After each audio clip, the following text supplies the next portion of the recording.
তোমাদের কথা একই রকম হবে, তোমাদের ক্যারেক্টার না, আমাদের ৭১-এর পরবর্তী সত্যি যদি আপনি বলেন, তুমি বললে কিন্তু আমি অনেক কথা বলবো। না তাহলে কিন্তু আপনাকে এটা বলতে হবে যে আপনারা কিন্তু এখন পার্শ্ববর্তী রাষ্ট্রের সহযোগিতা নিয়ে ক্ষমতা আসতে চান।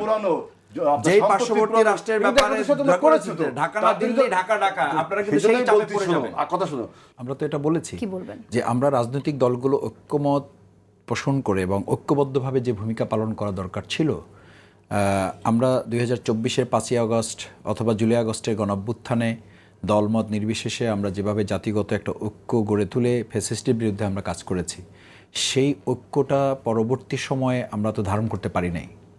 আমরা তো এই কথা বলেছি যে এটা ছাত্রদের আন্দোলনের সাথে আমাদের সম্পর্ক নাই।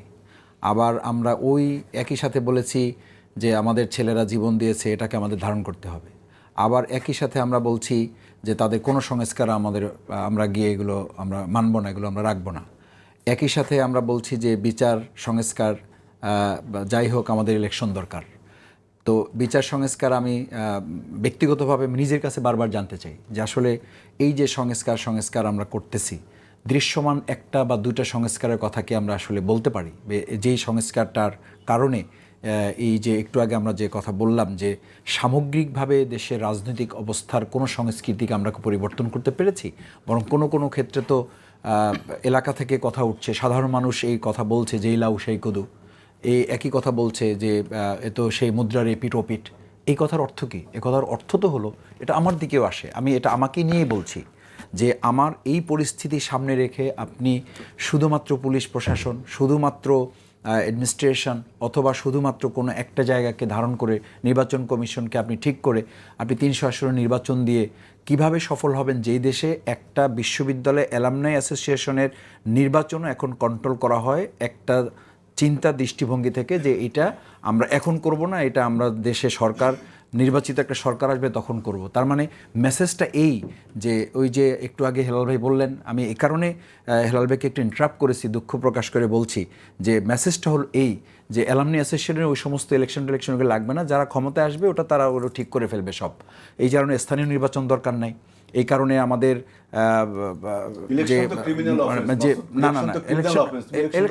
ইলেকশন তো দাবি করছি আমরা, কিন্তু সেই ইলেকশনের জন্য আপনি দেখেন রাজশাহী বিশ্ববিদ্যালয়ের সাধারণ একটা নির্বাচন, সেই নির্বাচনটা বন্ধ করে দেওয়া খুবই গুরুত্বপূর্ণ।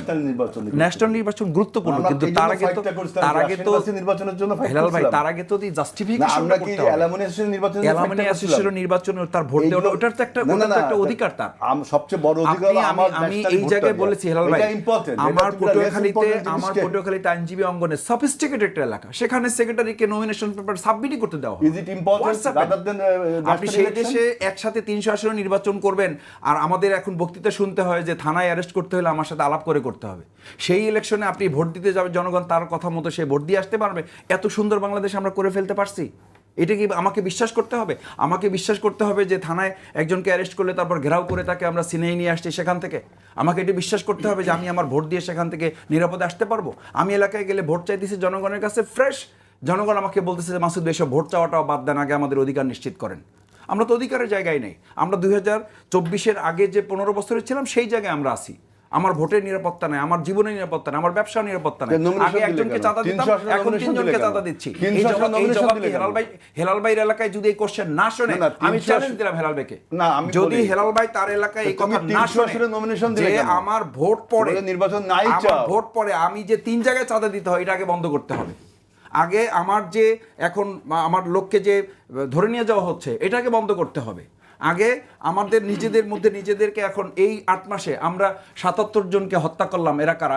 আমাদেরকে আওয়ামী লীগ হত্যা করেছে? তাহলে আমাদের এই হযবরল অবস্থা রাজনৈতিক দলগুলোকে দায় নিতে হবে না?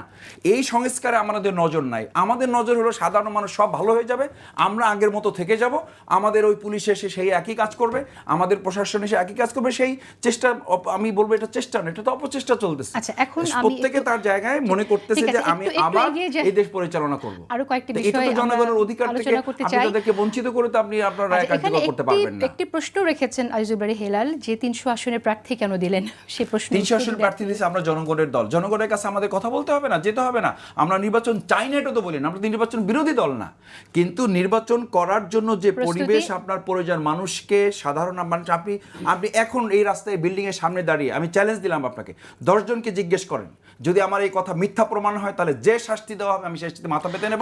ওই 10 জনকে জিজ্ঞেস করেন বিচার সংস্কার ইলেকশন, ওনারা ফ্রেশ বলবে যে ভাই আগে বিচার, আগে সংস্কার, আগে শেখ হাসিনা নিয়ে আসেন, আগে অন্তত 3টা বিচার কার্যকর করেন, আগে আওয়ামী লীগকে নিষিদ্ধ করেন। আজকে আওয়ামী লীগ নিষিদ্ধ করা হয় নাই বলে যদি নিষিদ্ধ হতো তাহলে তো আব্দুল হামিদ এখানে যাওয়ারই সাহস করতো না, তাহলে সাথে সাথে তাকে ওখান থেকে গ্রেপ্তার করা যেত, আমরা তো সেটা করতে পারলাম না। আজকে আওয়ামী লীগের গুপ্ত মিছিল হয়, আপনি তাকে কেন গ্রেপ্তার করবেন? আমি টকশোতে জিজ্ঞেস করেছিলাম যে কেন গ্রেপ্তার করবেন আওয়ামী লীগকে, আওয়ামী লীগের দোষ কি, কি জন্য গ্রেপ্তার করবেন? গ্রেপ্তার তো করবেন তখন যদি তাকে আপনি নিষিদ্ধ করতে পারতেন, আমরা সেটা করতে পারলাম না কেন? আমরা তো করতে পারলাম না, আমরা বলে দিলাম এটা জনগণের দায়িত্ব। তো জনগণ যদি সব দায়িত্ব হয় তাহলে রাজনৈতিক দল হিসেবে আমাদের কাজটা কি? জনগণের কাজ করুক, তাহলে আমরা আমাদের নিরিবিলি থাকি, আমরা এত জনগণের আকাঙ্ক্ষার জায়গাটা আমরা কি প্রত্যাশা পূরণ করলাম? আমরা কেন এটা বলতে পারলাম না যে এই দায়টা আমাদেরও আছে যে না আমরা ঐক্যবদ্ধভাবে আওয়ামী লীগের আজকে যে মাহফুজের স্ট্যাটাস, এই স্ট্যাটাসে রাজনৈতিক দলের এই ব্যর্থতার কথা বলা আছে। আমি রাজনৈতিক একজন কর্মী হিসাবে আমি এই ব্যর্থতার দায় মাথায় নিচ্ছি যে আমরা এটা করতে পারি নাই। 5ই আগস্টের পরে আমরা যে 5ই আগস্টের গণঅভ্যুত্থানে পাটাতন তৈরি করেছিলাম সেই জায়গা থেকে বেরিয়ে এসে আমরা এখন প্রত্যেকে যার যার স্বার্থে আমরা কাজ করছি, জনগণের স্বার্থ, শহীদদের স্বার্থ। আজকে হামিদ সাহেব যখন পালিয়ে যায় তখন আমার বাউফলের শহীদ নয়নের ছোট ভাই চিকিৎসা পাচ্ছে না বলে সে বিষ খেয়ে আত্মহত্যা করার জন্য হসপিটালে ভর্তি থেকে হেলাল ভাই জানেন এগুলো পলিটিক্যাল না না এটা পলিটিক্যাল কেন? এটা আপনি শহীদের ভাই চিকিৎসা পাচ্ছে না, সে বিষ খেয়ে আত্মহত্যা করার জন্য হসপিটালে ভর্তি। আপনি যেটা বলছেন আওয়ামী লীগ নিষিদ্ধ করার যে দাবিটা, আমি তো জনগণের সে আহত পঙ্গুদের দায়িত্ব নিতে পারলাম না। আজিজুল বাড়ি হেলালের মন্তব্য জেনে আমি আসছি।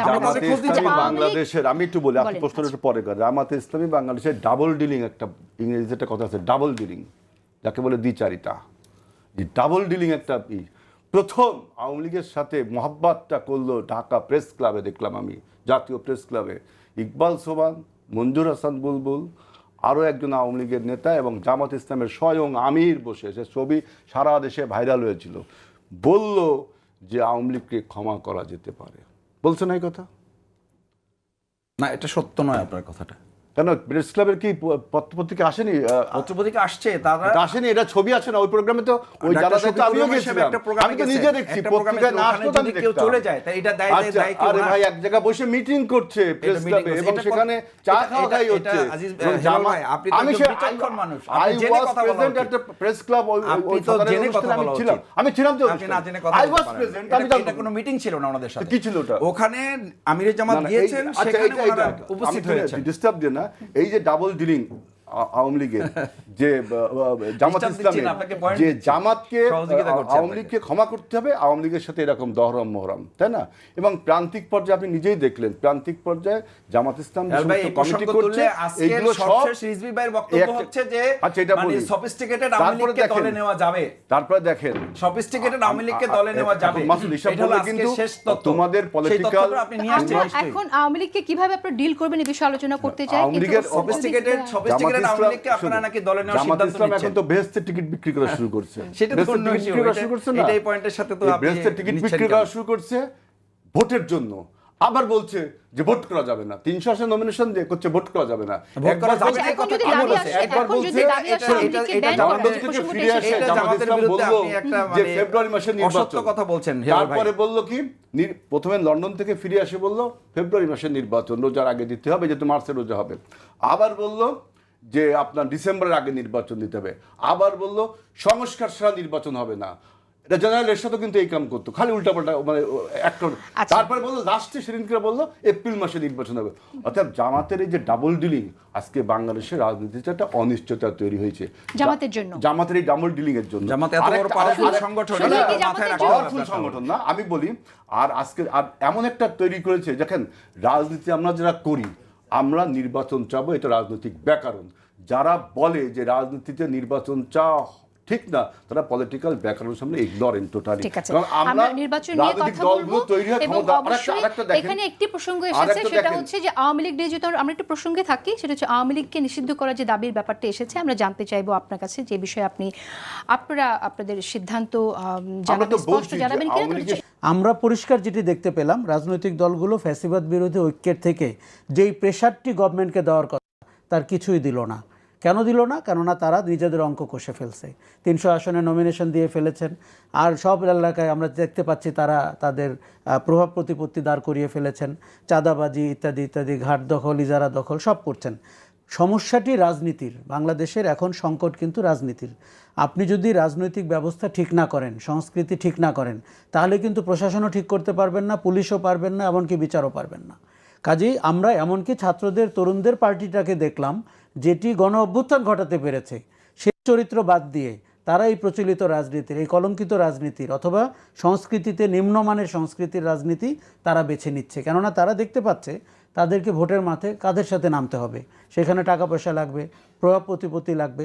সবার নজর হচ্ছে আওয়ামী লীগের কাউন্সিলর, কমিশনারদের দিকে, আওয়ামী লীগের ব্যবসায়ীদের দিকে, আওয়ামী লীগের রাজনৈতিক নেতা। এখন দেখেন, ভালো আওয়ামী লীগ, খারাপ আওয়ামী লীগ, এই বাছবিচারের দায়িত্ব আপনি কেন নিচ্ছেন? আপনি প্রথমে বলে দেন যে আওয়ামী লীগ গণহত্যা করেছে, রাজনৈতিক দল হিসাবে আপনি তার ব্যাপারে একটা সিদ্ধান্তে আসবেন। এখন ব্যবসায়ীদের খবর হচ্ছে বিএনপির কেউ না কেউ, কোথাও কোথাও জামাতের লোকরাও তাদের ব্যবসা এবং তাদের প্রভাব প্রতিপত্তি দেখভাল করছে। এটি কি 5ই আগস্টের শর্ত ছিল যে আওয়ামী লীগ পালিয়ে যাওয়ার পরে বিএনপি এবং জামাত এগুলো দেখভাল করবে? নিশ্চয়ই ছিল না।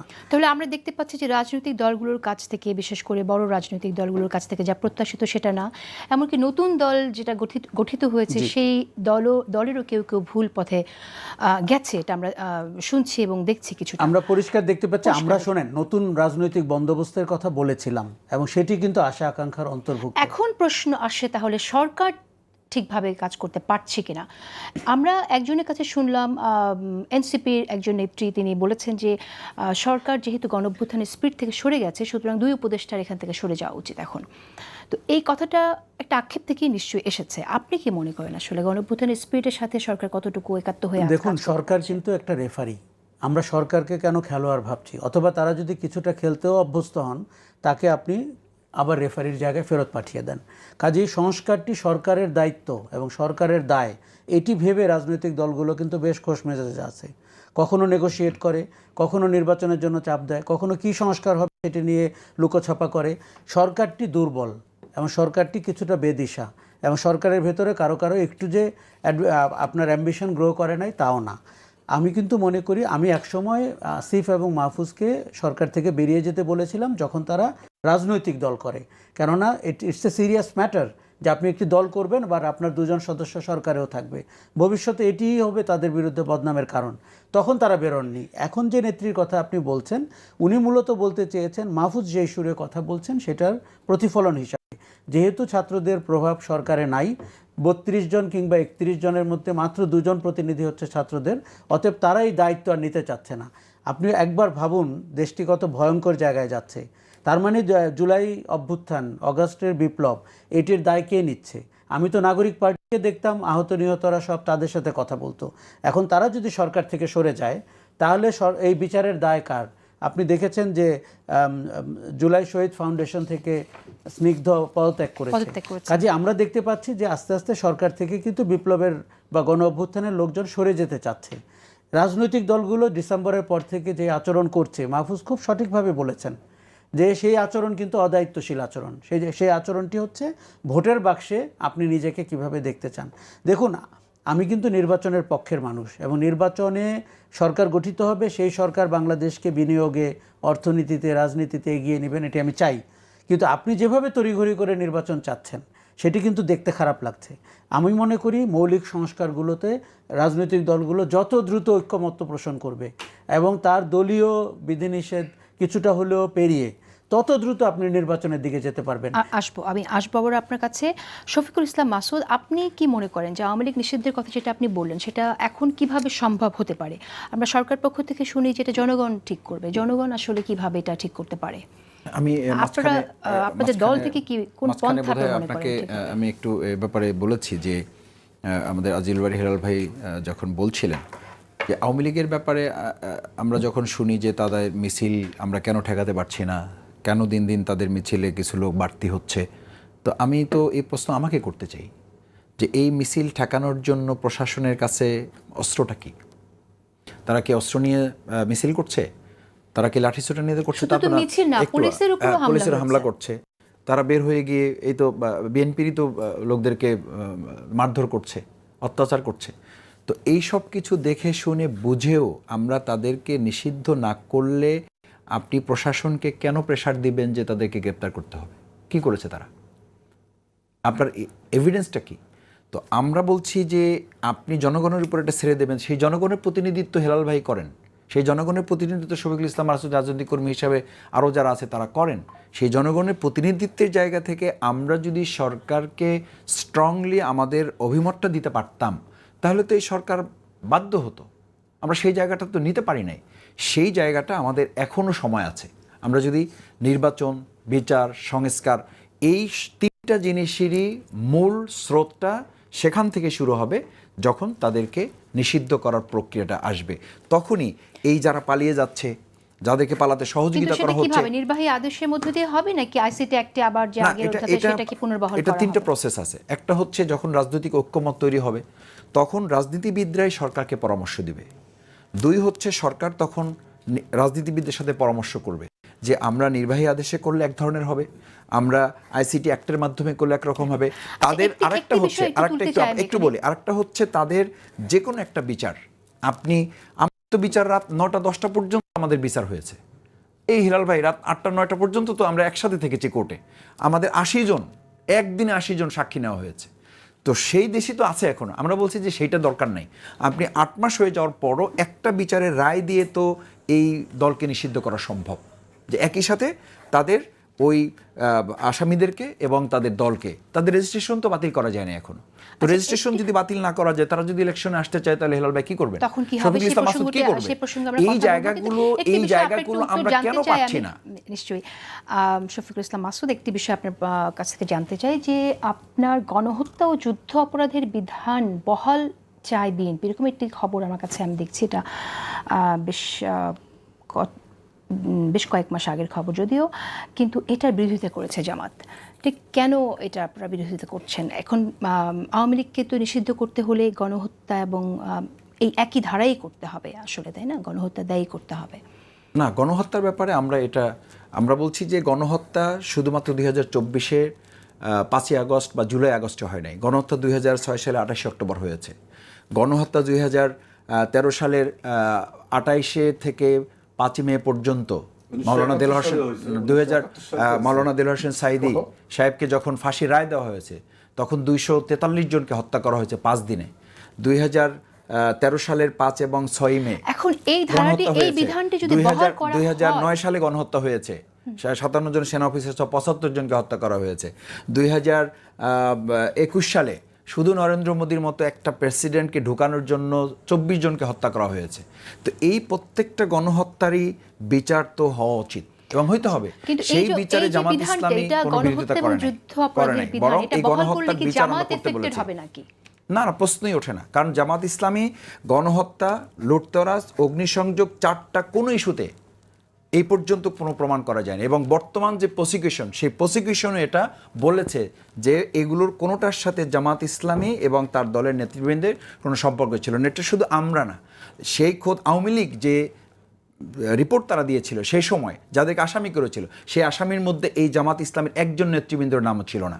এবং 4টি বেসিক জিনিস আপনি নিশ্চয়ই জানবেন যে লুটতরাজ, অগ্নিকাণ্ড, হত্যা এবং ধর্ষণ, 4টা বেসিক ইস্যুতে জামাত ইসলামের একজন সহযোগীকেও সম্পৃক্ত করা যায় নাই। এগুলো পরবর্তীতে রাজনৈতিক আক্রোশ অথবা রাজনৈতিক প্রতিহিংসা থেকে তাদেরকে সম্পৃক্ত করা হয়েছে। এটা খোদ আওয়ামী লীগ নিজেরাও স্বীকার করত। সেই জায়গায় এটাকে নতুন ইস্যু করার তো কোনো সুযোগই নাই, বরং নতুন প্রসিকিউশন এই জায়গাটা আরো পরিষ্কার করেছে। আমাদের আইন উপদেষ্টার কাছে সাংবাদিকরা প্রশ্ন করেছিল যে আওয়ামী লীগ নিষিদ্ধের ব্যাপারে। আমাদের স্ট্যান্ড কিন্তু ক্লিয়ার, আমরা কিন্তু নিষিদ্ধ চাই, আমাদের স্ট্যান্ড ক্লিয়ার। যে যতই কথা বলুক, আমাদের তো আর মুড সুইং রোগ হয়নি যে মাসুদদের মতো। আমাদের স্ট্যান্ডে ক্লিয়ার। এখন আইন উপদেষ্টা বলছে, সেখানে আমি দেখলাম যে নির্বাহী আদেশে আপনার বন্ধ করা রাজনৈতিক দল নিষিদ্ধ করা যায় না। আদালতের রায়ে বা আদালত যদি কোনো একটা রায় দেয়, কোনো সংক্ষুব্ধ ব্যক্তি যদি একটা লিটিগেশন বা একটা মামলা করে, তাহলে আদালত একটা অবজারভেশন দিলে সেই অবজারভেশন অনুযায়ী সরকার সিদ্ধান্ত নিতে পারে। আবার বলছে যে এবং সরকারের সিদ্ধান্ত নেওয়ার জন্য রাজনৈতিক দলগুলোর ঐক্যমত হতে হবে। তাই রাজনৈতিক দলগুলো তো ঐক্যমত রয়েছে ব্যাপারে, সরকার কেন সিদ্ধান্ত নিচ্ছে না, আদালতকে কোনো অবজারভেশন কেন আসছে না? রাজনৈতিক দলগুলো তো প্রেসার গ্রুপ হিসেবে কাজ করতে পারে। এখন দেখেন আপনি সরকার এখানে কত বড় একটা কৌশলী ভূমিকা পালন করলো যে 166 দফা সংস্কার প্রস্তাব না 794টি সংস্কার প্রস্তাব 5টা কমিশন ছিল, বিশেষ করে জাতীয় ঐক্যমত কমিশন, সেখানে আওয়ামী লীগ নিষিদ্ধের কথাটা বলেনি। তারা এই বিষয়টা আমাদের উপর ছেড়ে দিয়ে আমাদের মধ্যে যে বার্গেনিং করে একটা অনৈক্য করে তিনি তার অপরিহার্যত্ব তুলে ধরে তিনি দীর্ঘদিন ক্ষমতায় থাকার এই একটা মশকরা তিনি শুরু করেছে। আর জামাতে ইসলামী বাংলাদেশ তাদের তো পলিটিক্যাল মানে ভুলে ভরা রাজনীতি যাকে বলে। দেখেন এরশাদ শাসক কি 9 বছর টিকতে পারতো যদি হাসিনার সাথে মাখামাখি না করে সিয়াসির নির্বাচনে তারা যেত। আমরা কতবার বলেছিলাম যে সিয়াসির নির্বাচনে তারাও বলেছে জাতীয় বেঈমান হবে। জামাত সব কিছুকে তোয়াক্কা করে ক্ষমতার হালুয়া রুটির রোবে সিয়াসির নির্বাচনে করে, তাই না? 96 সালে যেই কাজটা করলো আওয়ামী লীগের সাথে, আপনার শেষ করে আমরা বিএনপিকে কিন্তু ক্ষমতা হাতে তুলে দিয়েছিলাম এবং তসবিহ বিতরণ করে এবং বলে আওয়ামী লীগের লোকজন ডক্টর অধ্যাপক গোলাম জামাত ইসলামী সেই সংগঠন যে আমরা নিঃস্বার্থভাবে আপনাদেরকে সমর্থন দিয়েছিলাম, নিঃস্বার্থভাবে জামাত ইসলামী সেই সংগঠন। শোনো, তোমরা হলো 71-এর পরাজিত শক্তি আর এই 24-এর পরাজিত শক্তি আওয়ামী লীগ। তোমাদের কথা একই রকম হবে, তোমাদের ক্যারেক্টার। না, আমাদের 71-এর পরাজিত শক্তি যদি আপনি বলেন, তুমি বললে কিন্তু আমি অনেক কথা বলবো। না, তাহলে কিন্তু আপনাকে এটা বলতে হবে যে আপনারা কিন্তু এখন পার্শ্ববর্তী রাষ্ট্রের সহযোগিতা নিয়ে ক্ষমতা আসতে চান। যেই পার্শ্ববর্তী রাষ্ট্রের ব্যাপারে ঢাকা না দিল্লি, ঢাকা ঢাকা, আপনারা কিন্তু সেই চাপে পড়ে যাবেন। আর কথা শোনো, তোমরা ছদ্মবেশে ছাত্রলীগের মধ্যে কিভাবে ঢুকেছো, তোমাদের মধ্যে কিভাবে ঢুকেছে, ঢাকা বিশ্ববিদ্যালয়ের বিভিন্ন কমিটিতে 5 আগস্টের পর তার প্রমাণ হয়েছে। অন্তত 20টা কমিটি আপনারা বাতিল করেছেন, 20টা কমিটি আপনারা বাতিল করেছেন, জামাত করে নাই। যেই 20টা কমিটি আপনারা বাতিল করেছেন সেই 20টা কমিটির অন্তত নাম বলেন হেলাল ভাই, যে তাদের মধ্যে আওয়ামী লীগ, ছাত্রলীগ ঢোকে, আপনারা নিজেরা ছাত্রলীগের প্রচার সম্পাদককে ছাত্রদল প্রচার সম্পাদক তোমাদের সাথে আমাদের কোনো প্রতিদ্বন্দ্বিতা নেই। তোমরা একটা ক্যাডার ভিত্তিক সংগঠন। না, আমরা প্রতিদ্বন্দ্বী, আমরা তো আপনাদের প্রতিদ্বন্দ্বী। আমরা এই আলোচনা শেষ করতে পারবো না। আশরাফ কায়সার, আমি আপনার কাছে একটি বিষয় জানতে চাই যে শুধুমাত্র আওয়ামী লীগ নিষিদ্ধের ব্যাপার না, পরাজিত শক্তি বলে সেই পরাজিত শক্তির সাথে আপনার সাথেই তো এক মঞ্চে বক্তৃতা করেছি, তখন সেই কথাটা বললেন কেন হেলাল ভাই? তখন বললেন, তখন আপনি কেন মাইকে ঘোষণা দিলেন না জামাত ইসলামী পরাজিত শক্তি, তাকে স্টেজ থেকে বের করে দাও? না, কেন বললেন না? তখন আপনি সেই স্টেজ থেকে আমাকে বের করে দিলেন না কেন? তখন তো আমি আর আপনি এক পাশে দাঁড়িয়ে মাইকে বক্তৃতা করেছি, করি নাই বক্তৃতা? আমি আজকে পরাজিত শক্তি কোথায় ছিল? 71-এর পরাজিত শক্তি কোথায় ছিল তখন? তোমরা তো অল টাইম পরাজিত শক্তি। এই সাহসী কথাটা তখন বলতে পারলেন না কেন? না, বলেন না, অসম্ভব। অসম্ভব বলতে পারেন না। তাহলে এক স্টেজে কেন বক্তৃতা করেছেন? সুবিধা বক্তৃতা আপনারা করবেন, যখন আপনাদের সাথে থাকি তখন আমরা সঙ্গী, আর যখন চলে যাই তখন আমরা জঙ্গি। এই সমস্ত স্লোগান এখন আর খাবে না এগুলো। হেলাল ভাই এই রাজনীতি থেকে বের হয়ে আসেন। আচ্ছা, আমি একটু আশরাফ কায়সার আপনার কাছে জানতে চাই যে শুধু তো এই সমস্ত পুরাতন জামাডোলা শুনবে না। আওয়ামী লীগ নিষিদ্ধ এই কারণে কিন্তু আওয়ামী লীগ পালাইছে। আমার কাছে একটা জিনিস, এই কারণে আওয়ামী লীগ পালাইছে। এই সমস্ত কথা আর বলেন না। তোমাদের এই সব কারণে আওয়ামী লীগ পালাইছে। আপনি যদি এই একই কথা বলার কারণে পালাইছে। আপনি যদি আমাদেরকে আবার ওই একই কথা বলেন পুরাতন, তাহলে কিন্তু একই পরিণতি আমাদেরকে ভোগ করতে হবে। এটা আমাদের প্রস্তুত থাকেন, এটার জন্য প্রস্তুত থাকেন। কি করে আমাদেরকে সঙ্গী বানাবেন আর প্রয়োজন আমাদেরকে জঙ্গি বানাবেন, ওই দিন শেষ হয়ে গেছে। ব্যাপারে সিদ্ধান্ত আওয়ামী লীগের ব্যাপারে সিদ্ধান্ত নিয়ে আমরা কথা বলছি না। আমি শুধু জানতে চাই, আমার মনে হয় জুলাই ঘোষণা, এই যে ঐক্যমত্যের পরে যখন আমরা এটি ঘোষণাটি দিব, সেখানেই কিন্তু সব দল একমত হতে পারে আওয়ামী লীগের ব্যাপারে সিদ্ধান্ত কি হবে। আমি আরেকটি বিষয় আপনার কাছে জানতে চাই আশরাফ কায়সার, সেটা হলো মাহফুজ আলম একটি গুরুত্বপূর্ণ বিষয় উল্লেখ করেছেন তার স্ট্যাটাসে। তিনি বলছেন বামরানের কালচারাল ক্যাচাল জুলাইকে দুর্বল করেছে এবং শাহবাগ সাপটাকে চিরন্তন করে তুলেছে। ডানপন্থীরা ভুল রাজনীতি করেছেন এবং নতুন বাস্তবতায় আবেগের বশে প্রতিক্রিয়াশীল ভূমিকা রেখেছেন। বামপন্থীরা প্রথম থেকে সরকারের প্রতি স্কেপটিক্যাল এবং অভ্যুত্থানের পক্ষে জোরদার ভূমিকা রাখতে অসফল। আপনার মন্তব্য শুনতে চাই বিষয়ে। আমার মনে হয় অনেক বিচক্ষণভাবে এই মন্তব্যগুলো করা হয়েছে এবং মাহফুজ যেটি চেষ্টা করেছে সেটি হচ্ছে যে কতভাবে যে আমরা বিভক্ত হয়েছি অগাস্টের পরে, সেটি বাম ডান দিয়ে, সেটি আপনার ধরেন এই যে ছোট ছোট প্রেশার গ্রুপগুলো করে মব ইনজাস্টিসের মতো একটা ঘটনা বাংলাদেশে আমরা মেনে নিয়েছি, ঘটতে দিয়েছি এবং প্রশাসনকে আমরা কোনো জায়গায় যেতে দেখিনি। আমরা এই যে নির্বাচন সংস্কার নিয়ে দলগুলোর মধ্যে যে ব্যাপক কুতর্ক, যেগুলো তেমন কোনো প্রয়োজন নাই, এবং আপনার বিচারের ব্যাপারে যে মানে জিনিসটা যে স্লো হয়ে যাচ্ছে, ধীর গতি পাচ্ছে, এটি কিন্তু প্রকৃষ্ট। ধরেন আজকে আমি কিন্তু মনে করি নির্বাচনের ডামাডোল শুরু হলে বিচার আরও পিছিয়ে যাবে, সংস্কার আরও পিছিয়ে যাবে। দেখুন, নির্বাচনমুখী দেশ এবং মানুষ নির্বাচন পছন্দ করে। আমার দুঃখ কি আমার জানেন? আরেকটি প্রশ্ন এখানে, যদিও সময় খুবই কম, বিচার যদি খুবই ত্বরান্বিত গতিতে যেভাবে এক্সপেক্টেড সেভাবে চলতো, তাহলে নির্বাচনের প্রশ্নটাও কি এভাবে আসতে পারতো কিনা? যে বিচার চলছে এখন, নির্বাচনটা একটু পরে হোক, এখন তো আমরা সেই অবশ্যই আসতে পারতো, এবং তখন আপনি দেখতে পেতেন 8 মাসের মধ্যে যদি আমরা কিছু একটা পেতাম, তাহলে আপনি বলতে পারতেন যে দেখুন, এই যে আব্দুল হামিদ পালিয়ে গেলেন, অথবা অন্য আব্দুল হামিদরাও নিশ্চয়ই বিভিন্ন সময় পালাবেন, আপনি তাদেরকে কেন আটকাতে পারছেন না? কেননা একটি নামকাওয়াস্তে হত্যা মামলা দিলে তো হবে না। এই যে আমরা শিরিন শারমিন, আব্দুল হামিদের কথা বলি, কেউ কেউ বলে এরা নাকি ভালো আওয়ামী লীগার। যেই সরকার তার অপকর্মগুলো করেছেন, এই আব্দুল হামিদ, আপনি জানেন, খুনিদেরকে মাফ করে দিয়েছেন, জেনারেল আজিজের ভাইকে, জোসেফকে মাফ করেছেন। শিরিন শারমিন 3 বার নির্বাচিত হয়েছেন বিনা ভোটে, তার দায় কি তার নাই? কাজে তাকে কেন আমার সত্যিকার অর্থে একটি বানানো খুনের মামলার আসামি করলে? আমরা শাহবাগ সাপড়া নিয়ে কথা বলছিলাম, তো শাহবাগে যারা আছে, যে সাংস্কৃতিক কর্মীরা যারা ছিলেন, এখনো তো তারা আছেন, এবং তাদের অনেকেই কিন্তু সফট আওয়ামী লীগার হিসেবে ভূমিকা পালন করে যাচ্ছেন। তাদেরকে তো আপনার ফৌজদারি অপরাধ দিয়ে দমন করতে পারবেন না, সেখানে দরকার আপনার কালচারালি ফাইট করা। সেই কালচারালি ফাইট করার জন্য দরকার একটি ঐক্য রাজনৈতিক দলগুলোর মধ্যে। সেটা কবে হবে, কিভাবে সম্ভব? এই এখন যারা বাজারে বিদ্যমান, তাদের cultural understanding is very poor. তাদের নেটওয়ার্ক কালচারাল এরিনাতে একেবারে নাই। এখনো বাজারে যে 99% আওয়ামী লীগ কালচারাল অ্যাক্টিভিস্ট রয়েছে, তারা দোষক, এবং তারা আওয়ামী লীগকে ফিরিয়ে আনার জন্য কাজ করছে।